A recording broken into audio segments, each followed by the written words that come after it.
যখন জান্নাতি ব্যক্তি যখন নামাজ ব্যক্তির মৃত্যুর সময় হয়ে যাবে, দ্বীনের পথে যারা জীবনকে পরিচালিত করেছে, ইসলামের জন্য সারা জীবনকে ইসলামের রাস্তায় ব্যয় করেছে, ইসলামের জন্য নিজের জীবনটাকে উৎসর্গ করে দিয়েছে, নিজের জীবনকে কুরবান করে দিয়েছে, সরে যান। নবীজি বলেন তাদের মৃত্যুটা কেমন হবে? মালাকুল মউত জান্নাত থেকে একটা জান্নাতি কাফনের কাপড় নিয়ে আসবেন, এনে বলবেন ইয়া আইয়াতুহান নাফসুল মুতমাইন্নাহ ইরজিই ইলা রাব্বিকি রাদিয়াতাম মারদিয়া ফাদখুলি ফি ইবাদি ওয়াদখুলি জান্নাতি।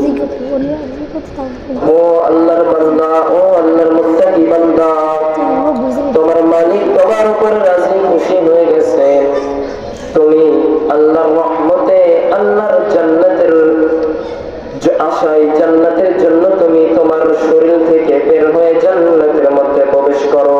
সুবহানাল্লাহ।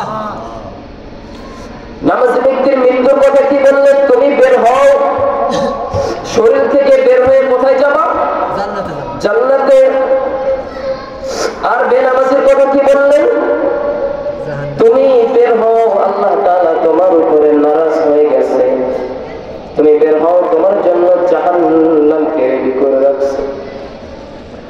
এরপরে যখন জান্নাতি ব্যক্তির রূহটা কবজ করে নেওয়া হবে, নবীজি বলেন যখন কোন শিশু বাচ্চা মায়ের কোলে দুধ পান করতে করতে যখন ঘুমিয়ে যায়, তার শরীরে কি কোনো প্রকার আঘাত লাগে নাকি?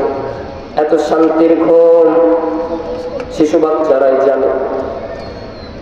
মায়ের কোলে যখন কোন শিশু বাচ্চা বিনা টেনশনে, কোনো কাজ নাই, কোনো পরিশ্রম নাই, কোনো কষ্ট নাই, কোনো বেদনা নাই, মায়ের কোলে যেমনি ভাবে ছোট্ট শিশু সন্তান দুধ পান করতে করতে ঘুমিয়ে যায়, নবী বলেন জান্নাতি ব্যক্তি নামাজি ব্যক্তির মৃত্যুটাও ঠিক এমন হবে।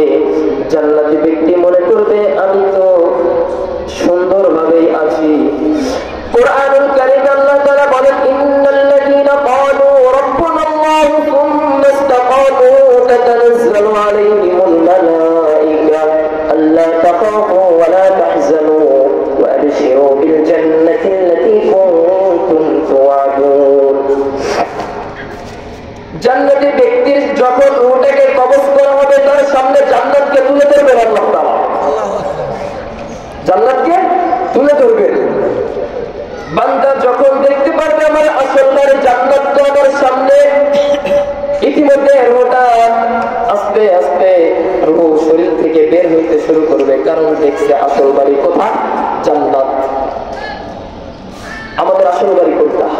জান্নাত। কোনটা? জান্নাত। আমরা আসছি কোথা থেকে? জান্নাত। কিন্তু দুনিয়ার মধ্যে আসার পরে ভেজালের মধ্যে পড়ে সব কিছু বইলে জাহান্নামের রাস্তা চলে যাচ্ছে। আল্লাহ তাআলা বলেন দুনিয়া মাজরাউন, আর দুনিয়া হলো আখিরাত কামায়ের ক্ষেত শুরু। আমরা জমিনে ফসল লাগাই, লাগানোর পরে ফসলটা নিয়ে চলে আসি।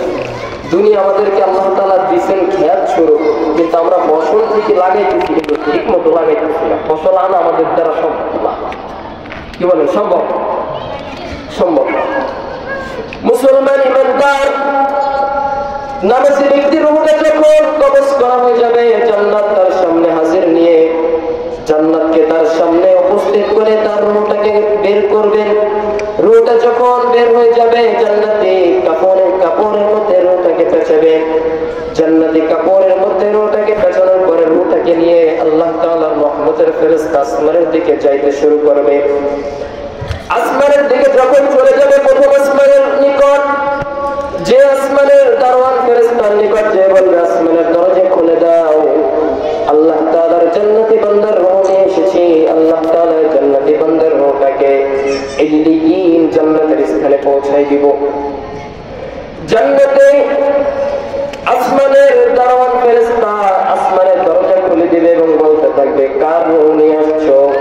কে এই ব্যক্তি যার রূহের থেকে সুন্দর এত মিশক আম্বরের ঘিরান প্রবাহিত হইতেছে। নামাজি ব্যক্তির রূহ থেকে কি হবে? মিশক আম্বরের ঘিরান বের হইতে থাকবে। প্রথম আসমানের ফেরেশতারা জিজ্ঞাসা করবে,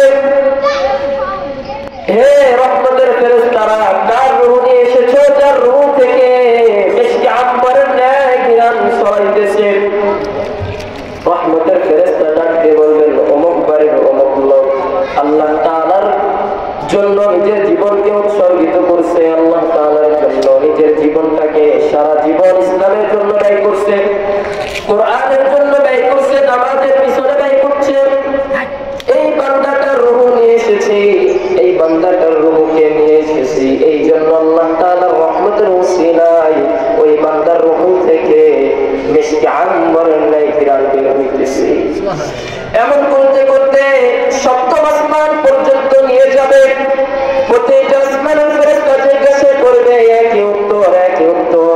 সপ্তম আসমানে যখন নিয়ে যাবে মালিক বলবেন, থাম, আর আসার দরকার নাই, আমার বান্দার উপরে আমি রাজি খুশি, আমার বান্দার জন্য তুমি আইলিয়িন জান্নাতের ঠিকানায় বান্দার রূহকে পাঠিয়ে দাও।